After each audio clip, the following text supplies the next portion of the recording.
Do you know many people are having trouble with the red light on their humidifier? Don't worry. In this video, we'll show you how you do this. Let's start. Step 1. Power off. Start by turning off and unplugging your Vicks humidifier to ensure safety. Step 2. Refill tank. Remove the water tank from the humidifier and fill it with cool water, avoiding overfilling. Step 3. Replace tank.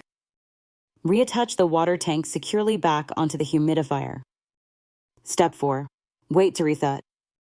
Wait for about 5 minutes before plugging the humidifier back in. Step 5. Turn on.